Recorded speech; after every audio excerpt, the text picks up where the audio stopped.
So it's optimistic today. That was the text that came out. Whoever, I don't know, a bunch of people got it, I'm sure. Optimistic. This is the second component in this series that we're talking about happiness. And someone asked me this week, well, how can we be happy anyway in a transitory world that we pretty much generally have made up all of the things that are going on, and that really, I mean, it's like Sisyphus, as we've talked about in the past, rolling the rock up the mountain every day and then having that rock roll back over us at the end of the day, and then starting again the next morning to do the same thing. But the fact, and this is really the reasoning, this is the reason behind the spiritual path. The reason that we get on a spiritual path is to start seeing things differently, to start to change our perception from a perception of fear, that fear which comes from separation, which really leaves us with this sense of futility many, many times. I mean, as much as we do it, always, even when we have successes, they don't quite seem as sweet as we'd like them to be, and they wear out, but to change our perspective, to start to move from that perspective of fear and separation to the perspective, as in the meditation, of being unified, of being in harmony, of being together. Because this is really what our teachings are giving to us, is that the idea is that in reality we are unified. In reality, we are not separate bodies sitting in a room inside a building, on a street in a neighborhood. That actually that's the world we've made. Those are the images that we have made. These separate bodies. That many times, even though we try to be civilized, some of us do. Many times we feel isolated and apart from, even in the midst of a crowd, even in the midst of a group of people who we consider our friends and family, and those that we're closest to. Many times those that we're closest to, we sometimes feel the greatest sense of alienation from, mostly because they don't do what we want them to do. So this pursuit of happiness in a transitory world, pursuit of happiness in a world where really we've made all the images, what I'm saying is that why not? Why not be as happy as possible in the midst of this temporary world? Because I believe that the happier we are, that really, and what's the evidence of our happiness is that we are at peace. That the evidence of our happiness is that we are, we seem to be harmonious with others, and the evidence of our happiness is, well, first of all, we're smiling, or at least our eyes are, and we are a positive influence on others, and this then sets the mind to the place where we can start to change these old perceptions of separation that continue to haunt us. So yes, and here's what I want to say: we can also consider the idea that this happiness that we're seeking here is really just another symbol, as in the meditation. But it's a symbol for heaven. Happiness becomes a symbol for heaven, and we can. So by looking to that and looking to do the things that we can do to generate our own happiness. That moves us into that state of mind where we are looking more for symbols of togetherness rather than separation. And this is what the Course in Miracles says about it, is that it's essential for us to change our perception to the point that we're actually at that place in mind where we can invite God to actually gather us back into that kingdom of harmony. So that's why. So that's my take on it right now. Maybe I'll change my mind next week. But there's some people who start to study the Course and then they get very fatalistic and none of this matters anyway. Let me just focus on these lessons. But the thing that happens is when you focus on the lessons and do the things that the lessons say to do, you get happier. Anyway, Optimism. This is the second one. Remember, this was the thing, we set this up last week. We were talking about this, that happiness is your propensity to happiness in the body is 50% genetic. 50% of it has to do with the genetics of your family. This doesn't mean that if you have a bunch of people in your family that are unhappy, that you are doomed to be unhappy. But it means that there's tendencies towards either being happier or not being quite as happy as other people. So 50%. And then 10%, which was stunning to me, 10% is life situations, circumstances. The things that we believe are going to cause us the most pain and suffering and all this, the things we're afraid that if they happen to us would ruin our lives. What turns out is that if those bad things do happen to you, yes, it's devastating for like this long. And then we adapt and we move on. So 10%. 10% is based on circumstances, what's happened. 40%, that's all up to us. 40%, we have the ability to manage at that 40% mark, and how we do that is we change our thinking. How we take that, we change our thinking and we change our habits. And so the second habit that we're talking about is this habit of cultivating optimism. To begin to look at things in a different way. To actually try to look on the light side. Some would say look on the bright side, but I'm truly trying to make a point here. I'm trying to look for the light to come in and shine away the shadows of fear and doubt and anxiety. I want to look on the light side. I want to notice the good. And this is the thing in our affirmation at the beginning, is we really are, and I try to say something, I know it's lame, but I try to say something funny about the affirmation every time, is that we're making a commitment. We just promised. We've said that this is what we're going to do. We're going to see God everywhere, in everyone, and in everything. But really saying it out loud like that, it is. And the subconscious mind does not know the difference between whether you really intended it or not. It just kind of sinks in. But it's better if you intend it, right? So to have this intention and to say, I'm going to notice the good. This builds optimism. The more that we focus on the good that is unfolding in front of us, the more good unfolds in front of us. What we put our attention on grows. And so if I put my attention on every little thing that goes wrong, man, I'm noticing things going wrong all day long. And I get in this cycle of complaint and no appreciation. So and the other thing about this is feeling good about the future. If I'm seeing good that's happening right now, I have more of a tendency to feel good about what's going to happen. Now, I got to say something about this. Because if you believe that life is eternal, and I'm not trying to talk you into that, I'm telling you this is what I believe. I believe that this body is just temporary. But if you believe that life is eternal, that means, and if you believe that this life where we see quite a bit of suffering around us, and I'm not in denial about that, there's suffering, that there is somewhere along the line, there is going to be escape from the life of suffering. There's going to be, it's in the old religion, redemption. There's going to be salvation. Salvation, of course, what we're talking about when we say salvation is just safe, healthy, whole, salvus, healthy, whole, complete. So this is the ultimate case for optimism in seeing that the future is bright, is to know that even if things are really bad, it's going to pass. It's going to pass, and things are going to get better. So I was thinking this morning about how optimism really folds into the 12th step. Now, I'll talk about that. But we know that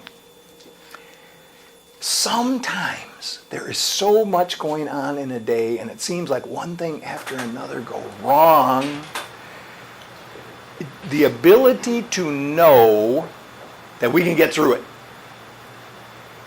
Now, how we know that, how we know we can get through it, it comes in a couple of different ways. First of all, we know we can get through it by telling ourselves we can get through this. We just say it to ourselves. I can get through this. I can get over and through this. But the second way we know it is after we've done it a number of times, we can remember that we got through it. Something similar, some other day that was kind of like this. I got through that, I'm going to get through this. Another way that can be very helpful is if we know someone who was struggling with the same kind of things and we saw that they got through it, and we can go, hey, they did it, I can do it too.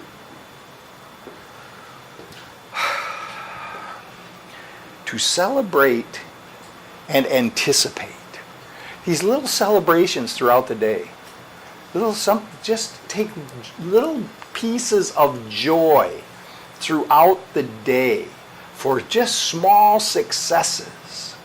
And they build, and then other people, this is like so powerful in building this sense of optimism, is that when other people have good things happen in their life, to celebrate it with them, to be very happy. And even if you do not have an opportunity to actually talk to them, to in our own minds, to be happy and to focus for a moment on, because one of the tendencies of ego is to not be happy for the success of others. One of the tendencies of egos is to be envious, to be looking at this other person and saying, oh, because somehow we're afraid we're not getting what we need, we're afraid we get upset because somebody else got something. Oh, they don't deserve that.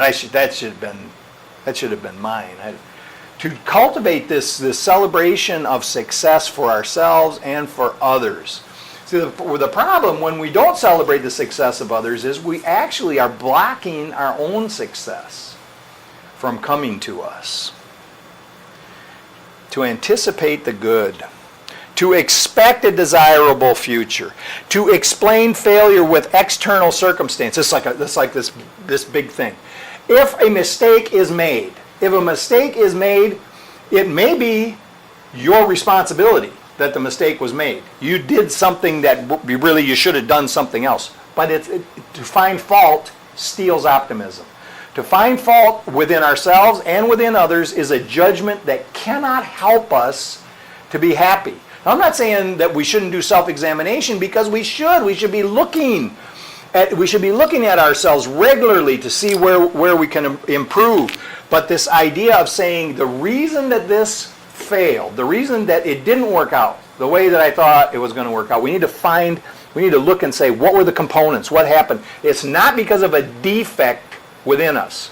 It could very well be because we had poor judgment in that moment. It could very well be that we jumped to a conclusion. But we need to see that it's not something that is broken within us. I mean, can't be fixed, right? Something that can't be fixed. We get this attitude that, see, this is always the way I do this. I do this, it always comes out this way.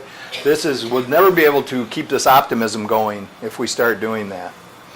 We need to be able to be optimistic. It's not just about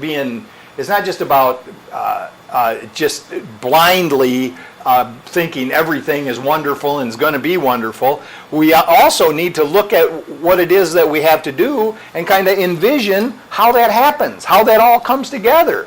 So there's a little bit of planning involved, but then you got to stay loose too, because circumstances change. We might have to switch up the strategy a little bit. So we see how we're going to get there. We visualize what life would be like if these goals, if these aspirations came true. What would that feel like? And then start acting that way. These are powerful things. It really is. It's this psychological tools that we have to kind of fool ourselves into getting into a desirable state of mind. And I'm just going to ask you, which do you prefer? Do you prefer the state of mind which just is so pessimistic, everything's going wrong and everything's going to keep going wrong? I mean, just think about that. It's a horrible place to be stuck in that. Because people have said, well, you're just fooling yourself, and that's not reality. That's not that. I'm saying, listen, I feel good. I'm going to keep fooling myself.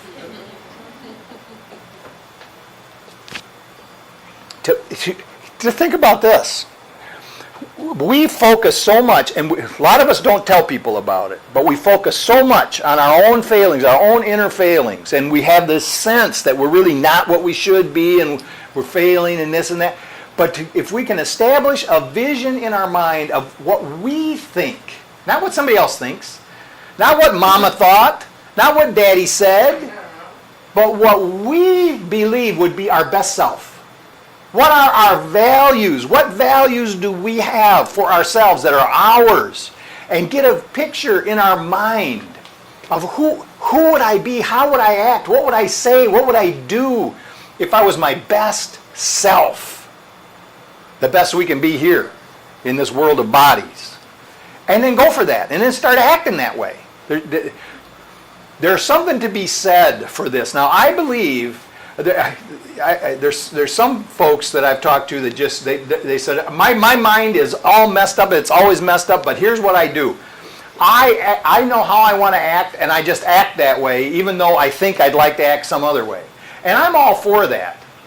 But I believe that we control our actions, and it's important. But we need to change our thinking too, because I'd like to get to the point where I'm not just holding on with both hands, just gritting my teeth to keep from saying some insulting thing to somebody. I would rather get to the point where I didn't think about it, where it didn't occur to me to say that. So, to have a visualization of what I would be like and then move towards this. To become optimistic, it's a good idea to write every day. To write our hopes and dreams, to write to write about aspirations, how we would like our lives to be. When we invest effort in reaching goals, this motivates us. It prompts us to engage in effective coping, because when we've got an idea of where we're going and what we want to do, when failures occur, we just go back and put the picture back in our mind of what we want, and we take the next step. We move on to the next thing. So it promotes positive moods, higher morale, and after a while, we start to get a sense of mastery in certain things. If there's things that skills, that when we start to practice, I'll just give you an example. I mean, we're here talking about a spiritual path. We need to learn, we all need, somewhere along the line, we need to learn how to meditate. We need to learn how to pray effectively. We need to learn how to really get quiet inside, right? Well, it takes a while. It takes practice. And it's one of those things that's easy to kind of let go of. But once done, there's a sense of mastery that comes that gives us the ability that in the midst of a crisis, we can get quiet.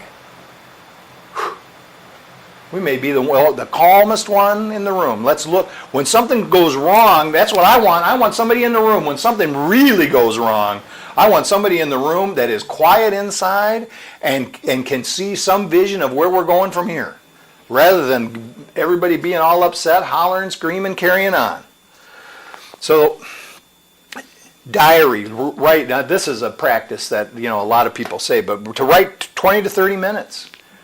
To write 20 to 30 minutes a day, that seems like, whoa, that's a lot of writing. But hey, there's time. We got time. To visualize the best outcomes, to write down what we imagine, to have goals in a diary. And this is the thing about goals.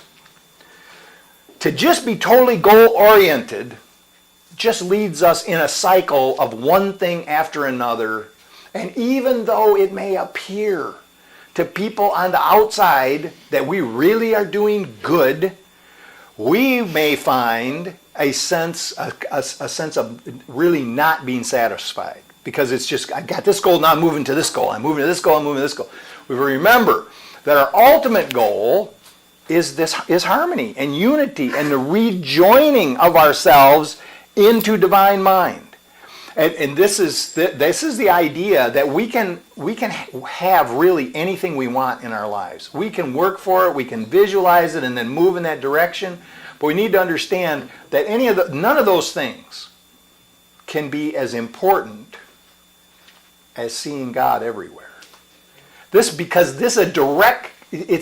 when our goals get in front of the principle behind the first commandment, I mean, there's a good principle behind there. To one God. The goal can't be your God. The goal can't be this overarching higher power.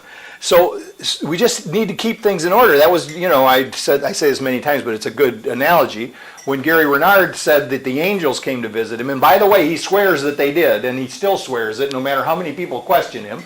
When the angels came to visit him and they were teaching him about the course and how to write, he told him he was starting to feel guilty because he wanted to live in Hawaii. His goal was to live in Hawaii. And the one said to him, well, you can live in Hawaii. It just can't be that important. So this is the idea, that we remember that the big goal is for us to get to that state of mind. In other words, really, to not be so attached to our goals or actually the things that we have attained that they keep us from moving into that state of mind of, keep us from heaven. They're an anchor that hold us to the material world. That's what we don't want. Hey, they're just frosting on the cake. That's the way we want to look at it. It's nice. It's nice, but it's not that important. I could give it up tomorrow. Okay, so identify barriers in thoughts. This practice, and we've talked about this many times. When I get a negative thought, what do I do with it? When I get a negative, do I have another negative thought? Do I have another one? And I do. If I get a negative thought, generally speaking, I will start to get a stream of them. They will start coming until I say, wait a minute,